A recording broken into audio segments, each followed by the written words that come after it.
Hello everyone, my self S R Yadav.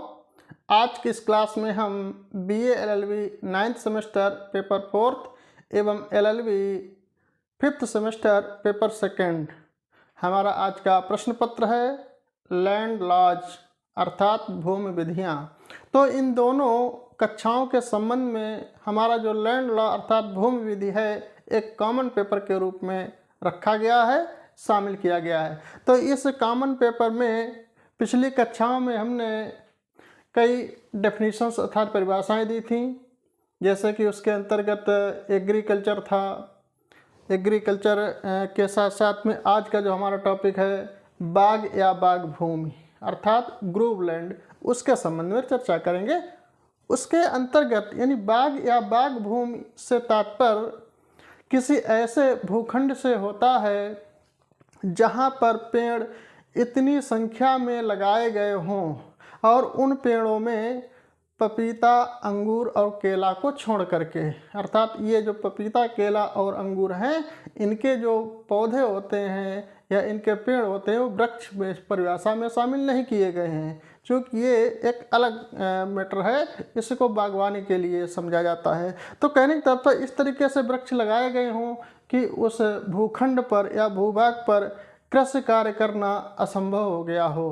अर्थात वृक्ष बाग जो है वृक्ष की संख्या पर निर्भर नहीं करता है, बल्कि वृक्ष लगाने का जो तरीका होता है यानी वृक्ष इस तरीके से लगाए गए हों कि उस पर कृषि कार्य न हो पाए या उसके किसी एक भाग पर कृषि कार्य न किया जा सके। तो ऐसी अवस्था में उस संपूर्ण समूह को हम बाग कहेंगे और जिस भूमि पर, जिस ज़मीन पर ऐसे वृक्षों को लगाया गया है उसे बाग भूमि कहते हैं। तो आइए देखते हैं, कुछ मैंने इस पर डेफिनेशन लिख रखी है, परिभाषा लिख रखी है, जैसा कि दिया गया है बाग या बाग भूमि अर्थात ग्रूव लैंड। तो परिभाषा में दिया गया है बाग या बाग भूमि का तात्पर्य किसी ऐसे भूखंड से है जिसमें वृक्ष इतनी संख्या में लगाए गए हों। अब वृक्षों में मैंने 3 चीज़ें बताई हैं, केला, पपीता एवं अंगूर। तो दिया है जिनमें केला, पपीता एवं अंगूर को छोड़कर, अर्थात इनको वृक्ष में शामिल नहीं किया गया है, इसलिए ये वृक्ष नहीं है, तो इनके लगाने से बाग नहीं बन जाता है।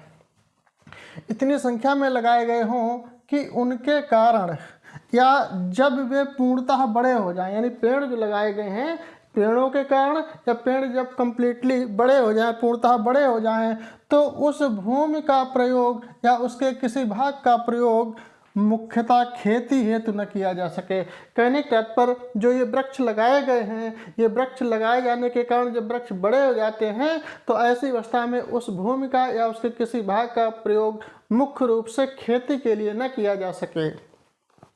आगे दिया गया है ऐसी भूमि को बाग भूमि कहते हैं एवं ऐसी भूमि पर लगे हुए वृक्षों को बाग कहते हैं। यानी जिस भूमि पर ऐसे वृक्षों को लगाया गया है वो बाग भूमि कहलाएगी और जो वृक्ष लगाए गए हैं उनको बाग कहते हैं। तो इस तरीके से हमारी ये परिभाषा है।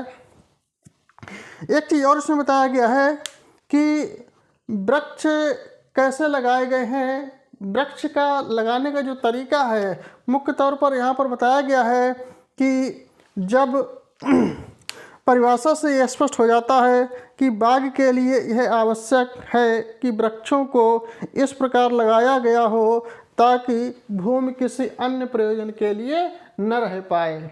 यानी जब वृक्ष बड़े हो जाते हैं तो ऐसी अवस्था में उनको उस भूमि को हो सकता है वृक्ष छोटे रहें तो ऐसी अवस्था में उसमें घास या बरसीम आदि चारे की जो या किसी प्रकार का छोटा मोटा सब्जी वगैरह उगाई जा सकती है। तो इससे जो बाग का स्वरूप होता है वो परिवर्तित नहीं हो जाता है।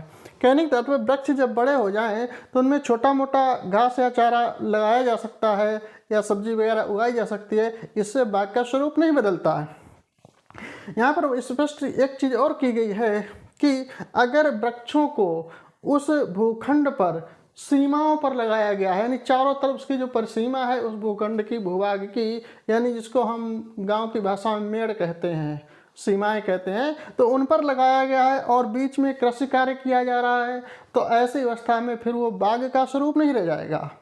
बाग का स्वरूप मुख्य रूप से तब होता है जब वृक्ष इस तरीके से लगाए गए हैं कि उस भूमि का प्रयोग कृषि कार्य के लिए ना हो सके। एक अलग मैटर है कि वृक्ष जब बड़े हो जाते हैं तो उसमें बरसीम आदि चारा वगैरह बोया जा सकता है, तो इससे बाग का स्वरूप नहीं बदलता है। अर्थात वृक्ष जो लगाए गए हैं इतनी संख्या में लगाए गए जो कृषि कार्य यानी गेहूँ, आलू या किसी प्रकार का मक्का, धान आदि को उसमें उपजाया या उगाया न जा सके, तभी वो भूमि जो है बाग भूमि कही जाएगी। इसके अलावा इसमें एक केस लाया है राणा शिव अंबर सिंह बनाम Rana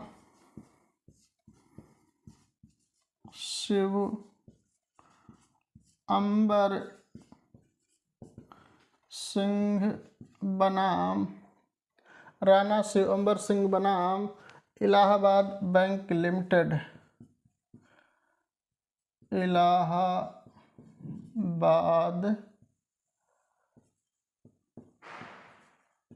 bank limited AIR 1970, AIR 1970 SC 1552।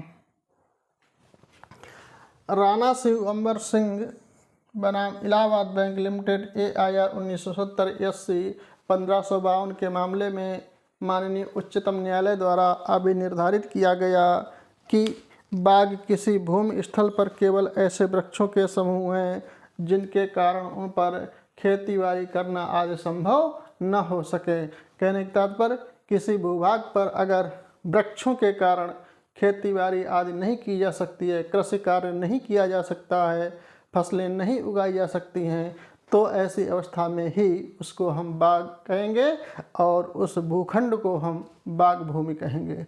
और अगर जो वृक्ष हैं वो परसीमाओं पर यानी उस भूभाग के चारों तरफ लगाए गए हैं और बीच में कृषि कार्य किया जा रहा है, तो ऐसी अवस्था में फिर वो बाग का स्वरूप नहीं रह जाता है, अर्थात उसको बाग नहीं कहेंगे।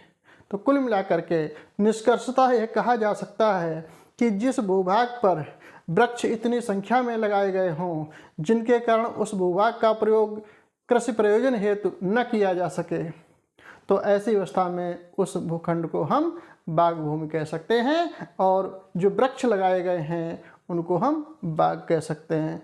हालांकि संख्या की बात यहाँ पे स्पष्ट नहीं की गई है। बाग कितनी वृक्ष कितनी संख्या में लगे हैं, 50 हो सकते हैं, 100 हो सकते हैं, हजारों हो सकते हैं।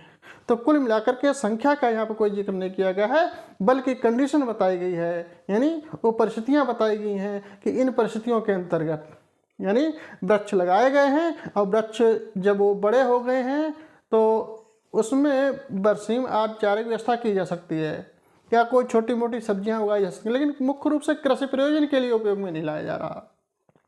तो ऐसी अवस्था में हम उसको बाग और जो हमारा भूखंड है बाग भूमि कहेंगे। तो इस तरीके से हमारा जो आज का टॉपिक है बाग या बाग भूमि अर्थात ग्रुव लैंड स्पष्ट होता है। तो आज की इस क्लास में बस इतना ही। धन्यवाद, नमस्कार।